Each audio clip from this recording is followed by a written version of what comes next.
Kita akan berbincang tentang sosialisasi Perpol nomor 4 tahun 2020. Kalau seragamnya nanti kan berseragam dengan Polri, itu seragamnya didapat di mana, Pak? Bukan nanti ada tanda kutip bisnis-bisnis gitu, Pak? Kan nggak sembarangan polisi memberikan seragam ini kepada profesi lain.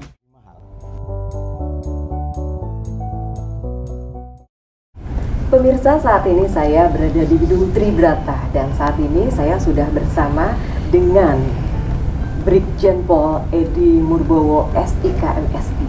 Kita akan berbincang tentang sosialisasi Perpol nomor 4 tahun 2020. Seperti apa isinya dan bagaimana penerapan aplikasi dari Perpol tersebut.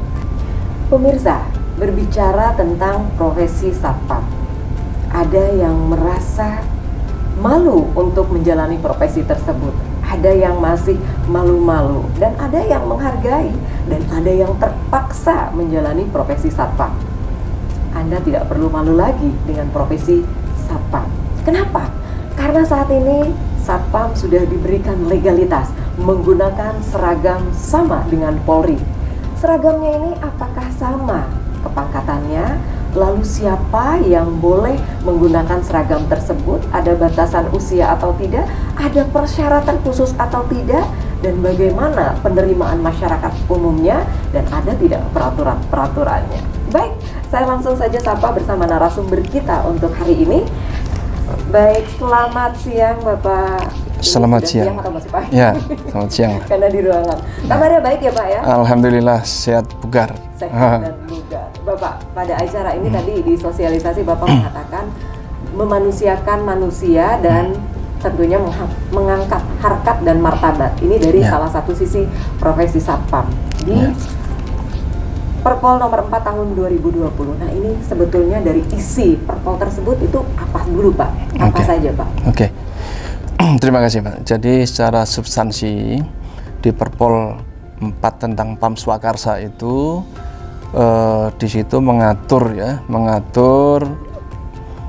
pengamanan atau kegiatan pengamanan yang didelegasikan kepada bentuk-bentuk pengamanan swakarsa itu untuk menjalankan atau mengamankan di lingkungan kerja masing-masing. Itu atas kesadaran, kemauan, dan kepentingan masyarakat itu sendiri. Polri mengukuhkan mereka. Jadi konsep Pam Swakarsa itu. Jadi ini bottom up ya, bottom up. Kemudian bentuk-bentuk Pam Swakarsa itu ada 3. Satu, satpam itu sendiri, kemudian kedua satkamling, yang ketiga adalah peranata sosial berbasis lokal. Contoh itu di Pecalang ya, Pecalang di Desa Adat Bali. Kemudian kalau satkamling dulu kita tahu orang taunya ronda malam kan gitu ya. Kemudian kita khusus ini bicara tentang satpam. Kalau kita bicara satpam ini sebetulnya sudah 40 tahun.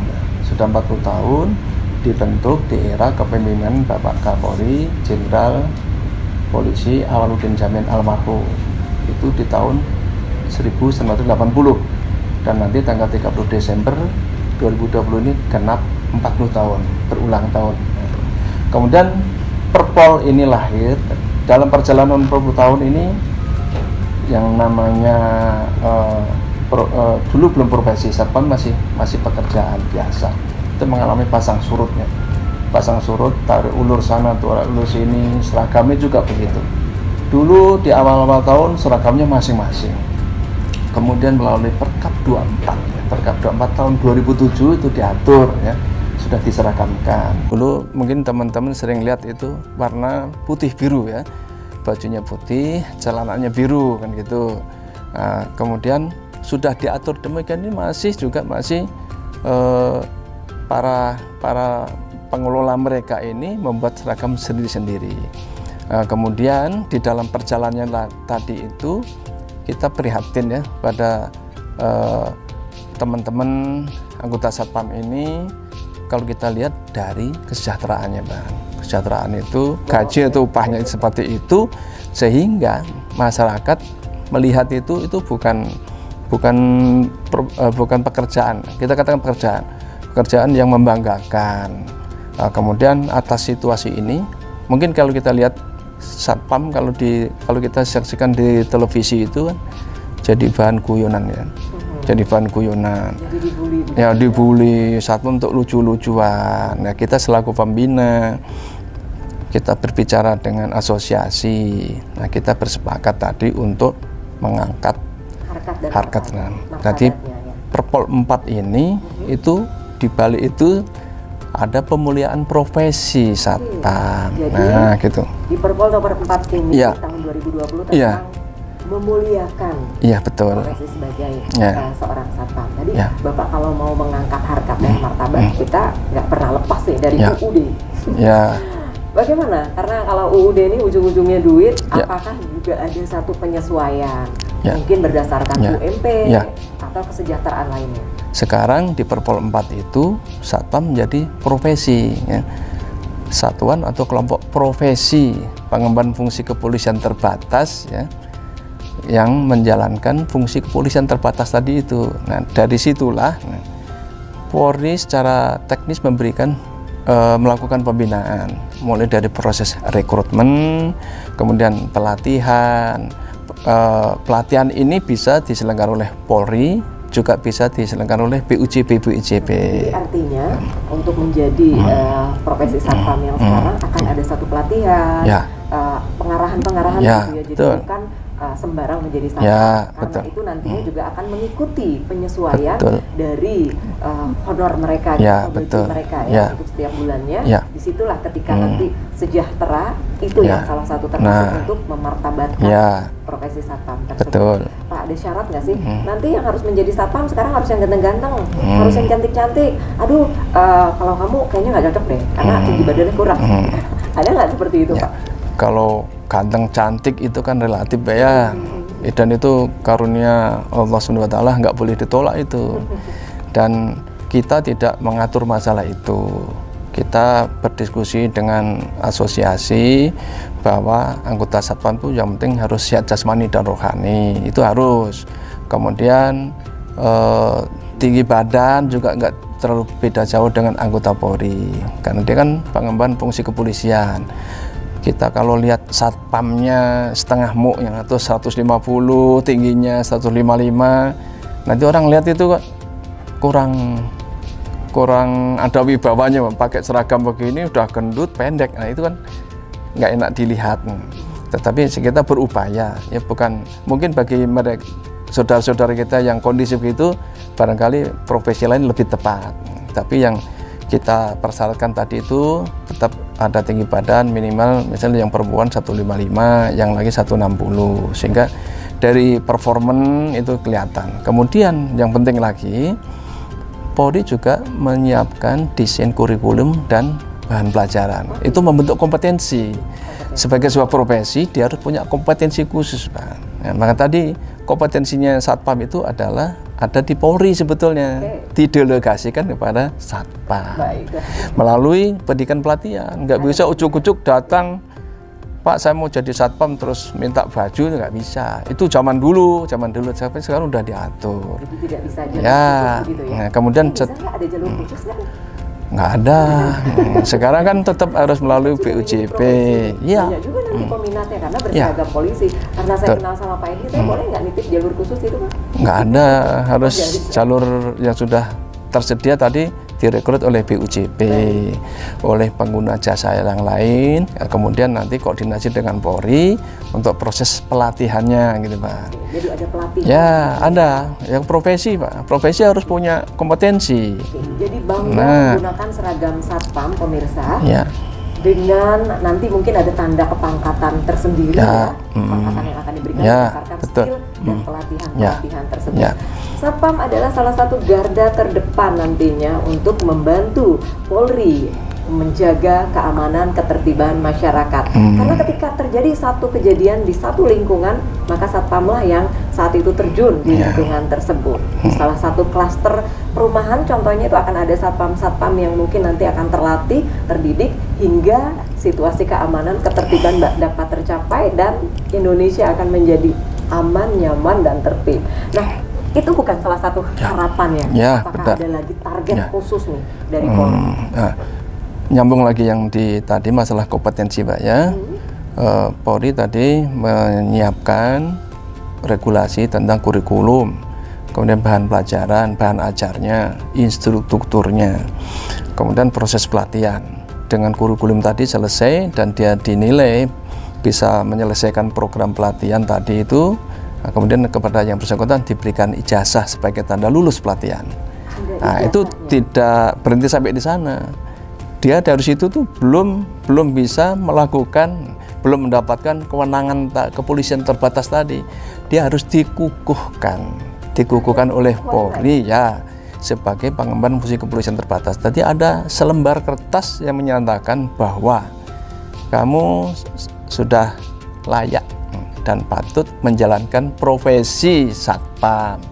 Nah, itu di situ nanti akan tertulis kepangkatan dia, tergantung jenis pelatihan yang dia ikuti. Kalau kada pertama, nanti begitu lulus dikukuhkan, dia diberi pangkat sebagai pelaksana. Nah, dia diberikan tanda kewenangan, dia diberikan kartu tanda anggota, kemudian dia diberikan PIN, ya, PIN kecil itu kualifikasi pendidikan yang pelatihan yang dia ikuti. Kemudian ada juga buku riwayat satpam. Ada buku riwayat satpam. Nah, setelah itu semua diperoleh, nah, baru BUJP penyedia tadi baru bisa mempekerjakan dia. Nah, selama ini yang sedang kita perjuangkan dengan bersama-sama teman ini dari asosiasi, skala dan struktur upah kan sudah didiklat, sudah profesi, sudah pelatihan, sudah mendapatkan kewenangan, pelimpahan kewenangan tadi itu. Nah, sekarang mereka harus mendapatkan upah yang layak, upah yang sepadan dengan satu, kepangkatan dia, masa kerja dia, kemudian kalau dia sudah sertifikasi itu mestinya lebih, nanti dia masuk kelompok skala di struktur mana, termasuk kalau dia punya kecakapan khusus itu bisa mempercepat pola karirnya dia gitu. Nah, sehingga nanti akan berkorelasi kepada kompensasi yang dia peroleh gitu, seperti itu. Jadi pola karirnya juga diatur, yaitu untuk memberikan stimulus bagi teman-teman satpam ini supaya bekerja dengan semangat, bekerja dengan baik. Pengelolanya juga harus demikian, harus berbanding lurus. Satpamnya sudah bagus, pengelolanya bagus, pembinanya bagus, upahnya juga bagus. Ini proses pemulihan tadi yang kita roadmap itu seperti itu. Jadi semuanya memang tujuannya bagus ya. Itu, sudah termasuk dalam Perpol nomor 4 tahun 2020 ya. Semua sudah ada di sana, prosedurnya dan siapa saja, bagaimana saja sudah. Tapi kalau skala dan struktur upah itu kan tidak diatur di Perpol, terpisah, karena kita kan bicara teknis, Pak. Saya teknis, ketika saya memberikan delegasi kewenangan saya kepada satpam, kan saya bertanggung jawab. Jangan sampai yang saya berikan delegasi tadi asal-asalan, ya kan? Harus saya tadi mendesain kurikulum, pelatihan, struktur, sehingga kemampuan dia itu harusnya sama dengan kemampuan kami kan gitu, supaya saya tidak dikomplain oleh user gitu. Termasuk BUJP juga jangan aneh-aneh, belum diklat sudah dikerjakan secara sembunyi-sembunyi. Nah, itu teman-teman dari asosiasi sudah punya strategi bagaimana supaya jadi pengawasan langsung si satpam kan si BUJP pengelola atau penyedia. Jadi, ya sudah jelas begitu aturan. Ya sudah, kita punya berbagi tugas, Mbak. Pengawasan melekat pada pengelolanya dia. Tapi karena saya sebagai pembina juga masih punya kewenangan untuk kontrol pada mereka. Kita sedang menyiapkan, nanti semua kita punya aplikasi BOS, Bimas Online System. Nah, di situ mulai nanti proses BUJP mengajukan surat izin operasional melalui BOS, BUJP mengajukan pelatihan itu juga melalui BOS, sehingga nanti baru calon itu data sudah ada di kami, sehingga begitu sudah selesai kita proses tadi, sehingga anggota satpam nanti semua akan terdata dan kita keluarkan KTA itu melalui aplikasi itu. Kalau nggak melalui itu nggak bisa. Nah, nanti kartu anggota satpam juga akan berubah. Kalau dulu masih pakai kertas, nanti pakai smart card, sehingga kita perlu kontrolnya mudah. Kalau misalnya saya melihat lagi di mall nih, Nah, sekarang kan satpam udah ada di mana-mana. Begitu kita landing dari pesawat, keluar bandara udah ketemu satpam. Di jalan tol, di mall, di rumah sakit, di perkantoran ketemu satpam semua. Nah, dari situ misalnya saya melihat, karena saya anggota Polri, kan pembina, kan Polri kan bapak kandungnya satpam. Kalau saya melihat anak saya kok performanya nggak bagus, bajunya ngelomprot, kan gitu kan, kinerjanya nggak bagus, kan saya punya kewajiban. Ya, nanti saya panggil, kamu sudah ikut pelatihan belum? Sudah, mana kartunya? Begitu saya lihat, nah saya di handphone saya ada aplikasi, tinggal melihat di sana dengan barcode, sistem barcode tadi akan kelihatan. Oh ya, kamu ikut pelatihan di sini ya, BUJP-nya ini tanggal sekian-sekian itu nanti akan muncul di sini semua. Nah, dengan harapan tidak ada lagi satpam-satpam gadungan tadi itu. Nah, tidak itu. ada satpam nakal, Ya, tanda ya, kutip itu. ya. Ya. Tidak ada satpam gadungan. Pak, nanti gimana nih dengan adanya prosedur semua tadi yang sudah dijelaskan, Ya. tapi tujuannya baik sekali ya. Ya. Jadi ini bukan nanti ada tanda kutip bisnis-bisnis itu, Pak. Enggak ada. Polri hanya sebatas mengatur regulasi, Hanya saja ya? warnanya, modelnya, tata cara penggunaannya, termasuk pengawasan kita kepada mereka. Karena tadi yang namanya seragam ini kan penuh dengan simbol-simbol, Pak. Kenapa? Nah, Pakai seragam? lah itu deh, itu yang harus di, Uniform. kan nggak sembarangan polisi memberikan seragam ini kepada profesi lain. Satpam tadi karena sudah dianggap anak kandung tadi kan, harus diajari, diawasi, diberikan delegasi wewenang, diberi seragam yang mirip anggota Polri, itu karena itu bagian dari kita, itu yang harus dilakukan. Intinya akan ada batasan-batasan tertentu, Ya, karena ya. nanti kan ada image di masyarakat. Ini sih kok satpam dikasih seragam polisi, nanti apa kesannya? Apa tuh? Bawa begitu. Ya, Nanti kesannya besar kepala gitu. Ya. Nanti nggak tahu batasan-batasan. Tapi yang jelas bagaimana mengenai stigma seperti itu dari masyarakat. Di situlah ada perannya asosiasi. APSI memadai anggota satpam, Abu Dhabi menampung, memadai namanya BUJP yang mengelola, yang menyediakan, yang menyalurkan. Kemudian APSI ini membina mereka, termasuk makanya kita Polri kalau selalu bergerak berjalan pasti selalu didampingi beliau berdua. Di depan kita sudah ada Apindo, ada Abjasi, kan kita menyediakan mereka penggunanya kan gitu kan. Nah, oleh sebab itu pembeda-pembeda tetap ada. Satu warna, ya, warnanya dia lebih terang 20%. Kemudian atribut-atribut juga beda. Jadi nggak sembarangan bisa nempel-nempel. Kita kan lihat yang aneh-aneh tadi itu kan semua ditempel. Itu kalau di Polri kan misalnya kita ini kan ada kompetensi selam Polri, kemudian ada ini saya dulu ikut selam di Angkatan Laut, beda. Lambangnya beda ya? Ini kompetensi sebetulnya, Pak. Kompetensi yang saya miliki. Kemudian saya pernah mengikuti pendidikan pengembangan kepemimpinan di Polri, Sespimti. Nggak bisa sembarang pengen gagah, tutup ya tutup teh botol sosor pun dipasang di situ, Pak. Nah itu yang kadang-kadang kebanggaannya berlebihan gitu.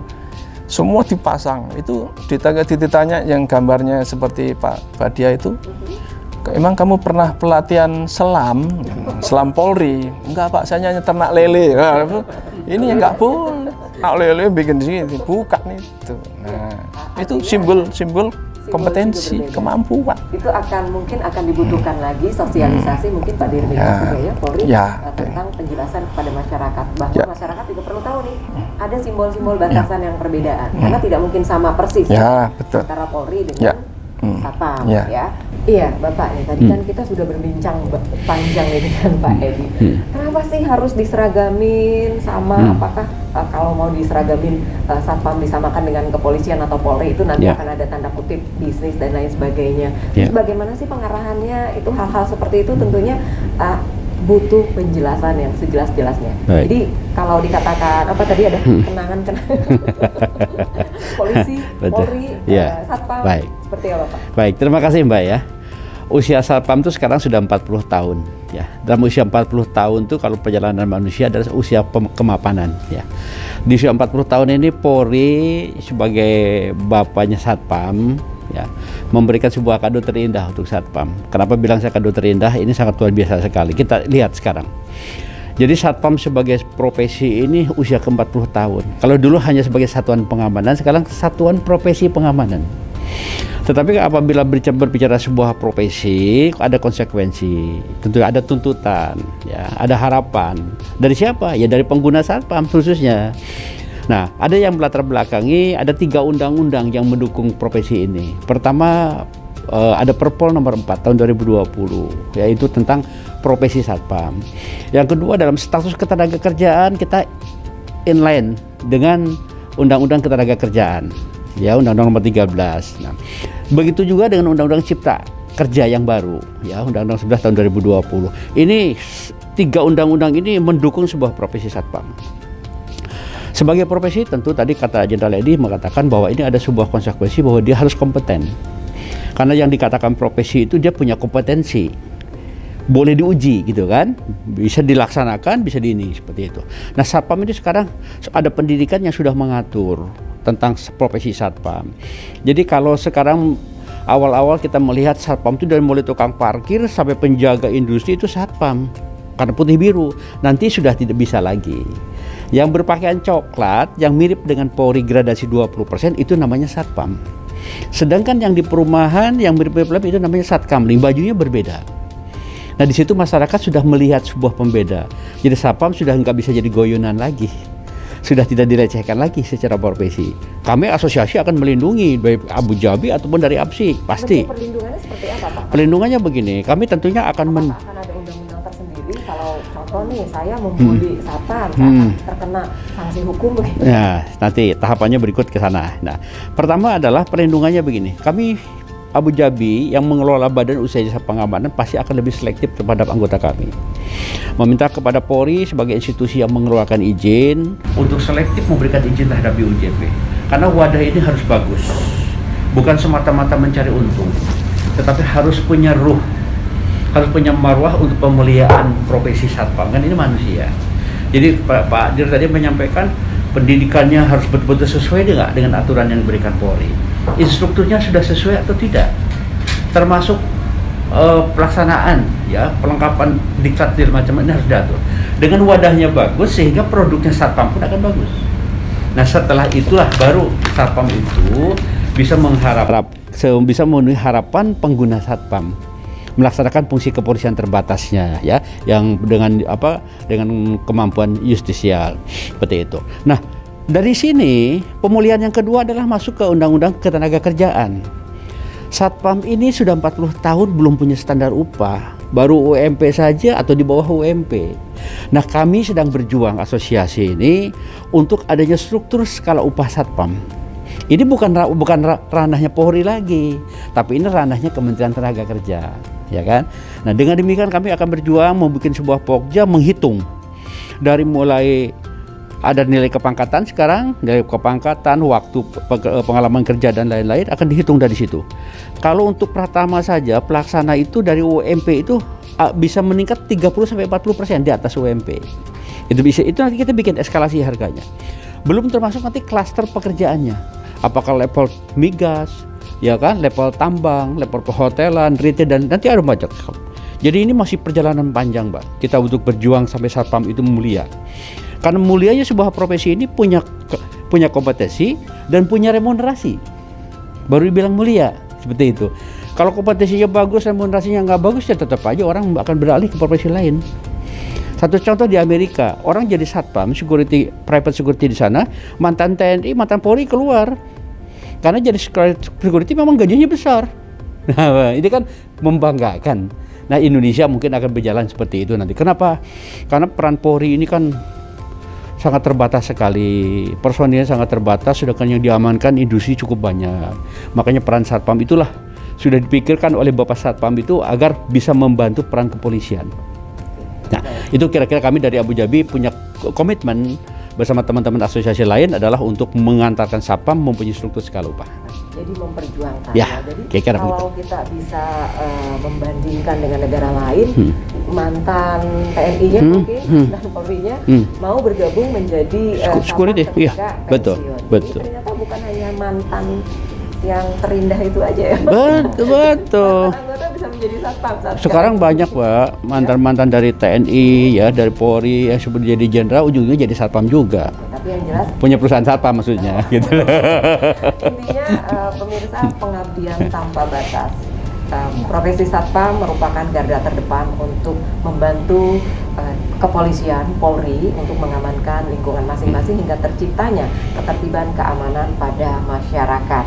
Pemirsa, seperti apa sih sebetulnya pengarahan pada profesi satpam? Karena tidak mungkin kan terjun berubah berseragam Polri tanpa ada beberapa pengarahan sesuai harapan masyarakat juga. Tentunya setelah berseragam Polri, masyarakat mempunyai keinginan yang berbeda. Apa keinginan dari masyarakat? Tentunya menerima satpam yang profesional. Nah, Pak Ajis. Ya, Pak Agus beliau. Ya, Ya, jadi dengan terbitnya Nomor 4 tahun 2020 ini merupakan reformasi di bidang satpam, gitu kan. Saya ya, kebetulan juga terlibat dalam penggodokan Perpol ini, sehingga punya kewajiban juga mensosialisasikan kepada stakeholders di bidang pengamanan. Nah, kenapa saya akan reformasi? Karena dari definisinya saya sudah berubah. Saya sudah berjuang sekali memperjuangkan satpam ini, bahwa untuk bisa disebut satpam itu harus memenuhi 3 syarat. Ya, yang pertama yaitu direkrut sesuai ketentuan Polri. Ya, tadi sudah disampaikan bahwa tingginya, pendidikannya, tes samapta, psikotes dan sebagainya. Itu satu. Kedua, harus melewati pendidikan. Ya, karena sebuah profesi. Ya, pendidikan bisa garda pertama untuk tingkat pelaksana, kemudian garda madya untuk tingkat supervisor, dan garda utama tingkat manajerial satpam, gitu kan. Nah, yang ketiga yaitu memiliki status ketenagakerjaan. Ya, nah ini perjuangan kami. Kenapa itu saya perjuangkan waktu itu di Pokja itu, bahwa agar hak-haknya satpam itu dipenuhi, hak-hak ketenagakerjaan dipenuhi seperti UMP, BPJS dan hal-hal yang lain itu dipenuhi otomatis begitu. Nah, dengan berubahnya kriteria atau definisi orang satpam, satpam nanti itu ya menjadi mahal. Ya, pertama itu. Yang kedua, satpam hanya ada di perusahaan-perusahaan. Ya. Karena yang boleh merekrut hanya BUJP dan sebuah perusahaan. Perusahaan ini pengguna satpam, sehingga satpam ini hanya akan ada dikelola oleh perusahaan BUJP maupun oleh perusahaan pengguna. Ya, kan satpam sekarang ada 2 status, Mbak. Outsourcing di bawah BUJP dan yang in-house itu masih di bawah perusahaan sebagai karyawan tetap. Nah, kemudian berikutnya ini sebuah kemajuan yang luar biasa ya, karena betul-betul dipisahkan antara satpam dengan satkamling. Perjuangan kami memang dulu inginnya bahwa satpam itu betul-betul dibedakan dengan satpam yang sekedar mau saja jadi satpam, kemudian diberikan baju di Senen terus jadi satpam. Kedepan nggak bisa, harus melalui suatu rekrutmen yang jelas, pendidikan yang jelas. Nah, seperti diketahui bahwa sekarang ada asosiasi yang sudah terdaftar di Mabes Polri, di Bahar Polri, yaitu Abu Jabi ini mengelola BUJP-nya, bahwa APSI mengelola profesi satpamnya. Nah, satpam seperti dikatakan Pak Dirpin Potmas tadi akan menjadi profesi. Syarat profesi apa sih? Ya, pertama ya harus memiliki kode etik, ya kan, untuk perilaku pekerjanya. Kedua, memiliki surat tugas KTA, ya.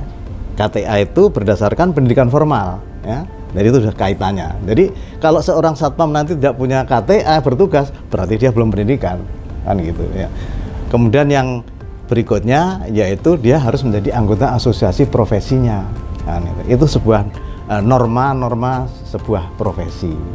Kira-kira demikian, Mbak, sebagai penutup dari saya. Baik. Jadi harapannya ke depan ini satpam itu betul bisa membanggakan baik bagi perilakunya maupun bagi pengguna jasanya gitu. Ya. Nah, seperti dikatakan Pak Agus tadi, bahwa ini kita baru ngurus ininya nih, kompetensi aja nih kita. Nah, ya, dari Polri kan bermain di area kompetensi memang bidangnya, tapi area remunerasi ini ada area lagi. Nah, tapi ke depan mungkin bisa di mix, artinya ada ketentuan juga dari Polri yang bisa membuat suatu dampak pada pemeliharaan satpam, gitu kan? Karena nanti perlu diatur juga, misalnya penempatan satpam yang sudah yang sudah punya lisensi, karena itu dari BNSP, seperti apa penempatannya? Nanti jangan, kalau tidak diatur, nanti seorang pengguna itu bisa hanya, wah saya tak yang culun-culun aja, yang awal-awal aja sehingga murah. Oh, nggak bisa. Nah, ini bisa diatur dari kepolisian nanti. Bersama-sama kita desain. Kira-kira itu, Pak. Iya, ada Pak Agus dan Pak Ajis tadi sudah jelas sekali ya. Ada ketentuan ya nanti dari Polri ya, mengikuti ketentuan dari Polri ya. Dan juga ada pendidikan, status ketenagakerjaan, betul. Harus jelas. Ya. Jadi tentunya pemirsa, untuk menjadi profesi sebagai seorang satpam tidak perlu malu lagi karena sudah diperhatikan beberapa hal keterkaitan tentang kesejahteraannya dan juga bagaimana menghargai, memanusiakan profesi satpam. Nah, semoga bermanfaat, tapi sebelum kita selesaikan, ada yang ingin disampaikan. Seperti apa harapan yang sesungguhnya dari Polri sendiri terhadap profesi satpam dan juga kepada masyarakat umumnya untuk tetap menjaga ketertiban keamanan pada masyarakat, karena bukan hanya membantu sebagai garda terdepan untuk keamanan. Ketika keamanan itu tercapai, maka kita semua akan menjadi nyaman. Bagaimana dari Polri sendiri harapannya, Pak? Gini, Pak, jadi seperti sampaikan Pak Ketum Abu Jabi tadi, bahwa Polri telah memberikan kado terindah ya dengan Perpol nomor 4 tadi itu, tadi proses isinya kan proses pemulihan satpam tadi ya. Peta jalan, upaya-upaya sudah dilakukan. Polri ada tahapannya, kemudian dilanjutkan oleh teman-teman asosiasi harus ketemu dengan Kemenaker ketika mengajukan struktur dan skala upah tadi. Proses pemulihan tadi kan ada tahapan-tahapannya. Nah, kemudian saya berharap para teman-teman sekarang yang sudah bekerja sebagai satpam, mari kita wujudkan profesi satpam itu profesi yang mulia, yang nanti akan mendapatkan kompensasi yang layak dan sepadan. Kemudian saya juga mengajak kepada teman-teman asosiasi, dari Asosiasi Profesi Satpam, Asosiasi Badan Usaha Jasa Pengamanan, kita wujudkan apa yang diatur di dalam Perpol 4 2020 ya. Sehingga nanti kita akan ketemu dengan perusahaan pengguna, perusahaan maupun kantor, instansi pemerintah itu kan calon pengguna semua. Jadi nanti apa yang mereka kewajiban yang mereka lakukan itu sepadan dengan hak yang mereka dapatkan. Ya kira-kira itu kita harus bareng-bareng, nggak bisa polisi sendiri, nggak bisa asosiasi sendiri. Makanya kita strateginya harus bersinergi, Pak. Kita menciptakan nanti bersinergi dari hulu sampai hilir. Nah, kemudian makanya teman-teman satpam, ayo jangan mencederai upaya-upaya ini. Kita wujudkan tadi profesi satpam menjadi mulia. Tantangannya, ayo kita wujudkan. Jangan seperti dulu lagi, kita harus berubah menjadi lebih baik. Anggota satpam sendiri, kemudian BUJP sebagai pengelola penyedia yang menyalurkan, APSI juga gitu, kita bareng-bareng mewujudkan itu semua ya, supaya cita-cita kita bersama ini bukan hanya Polri doang, asosiasi juga ikut membantu mewujudkan satpam menjadi profesi yang mulia, yang membanggakan, dan bukan menjadi pilihan terakhir, tapi bisa menjadi pilihan utama bagi mereka yang mungkin tidak di bidang lain, tapi memang concern di bidang pengamanan. Kira-kira seperti itu. Baik, ya. Pak Edi, terima kasih. Pemirsa, dalam menciptakan dan memanusiakan, menaikkan derajat dan martabat profesi satpam, dalam hal ini Polri tidak bisa sendirian. Polri membutuhkan dukungan dari seluruh masyarakat, seluruh stakeholder untuk menaikkan derajat saudara kita yang berprofesi sebagai satpam. Ketika satpam terdidik, terlatih, melakukan tugasnya sebagai salah satu garda terdepan, abdi masyarakat, tentunya keamanan, ketertiban masyarakat akan terwujud. Ketika keamanan dan ketertiban masyarakat terwujud, maka masyarakat Indonesia akan nyaman dan Indonesia makmur sejahtera. Terima kasih untuk Bapak-Bapak yang sudah hadir, Pak Edi, Pak Agus, Pak Aziz, dan juga Dirbinmas Polda Metro Jaya, Pak Badia. Terima kasih sekali lagi. Demikian pemirsa untuk bincang hebat kita hari ini bersama Polda Metro Jaya. Saya Bena Rangkuti, mohon pamit, terima kasih dan sampai jumpa.